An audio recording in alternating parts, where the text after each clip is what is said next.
there are 4 steps that I'm going to suggest as appropriate for a general technique or approach to solving problems.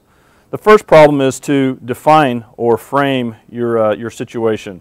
An example of that might be if I'm looking at selecting the best among 3 firms to lease a piece of equipment for my business, should be asking instead the question, should I buy or should I lease?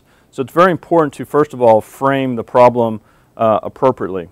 The second step in the process is once I have things framed and defined in terms of the problem that I want to solve, is to go get all of the supporting information that I'll need to solve that problem. Where can I get my data? What does that data look like? Do I need to obtain some of that data?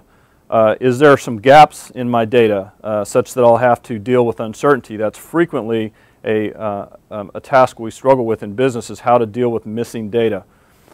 Once I have the problem defined and I have the data that I need or I think I need, then I choose an analytical technique from my so-called analytical toolbox.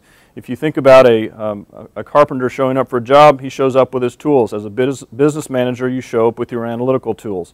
What's in there? Are you cultivating your analytical toolbox? Do you know how to use Excel to build simple spreadsheet problems? Those are examples of things that we might try to use as analytical techniques as manager. Finally, after I've framed my problem and properly defined it, obtained all the information I need to solve the problem, applied a technique, I'll have a solution hopefully.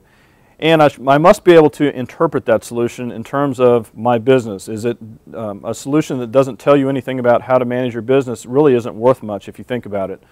So if I have that solution and I think it's useful in my business, the last thing is to make sure it passes the sniff test.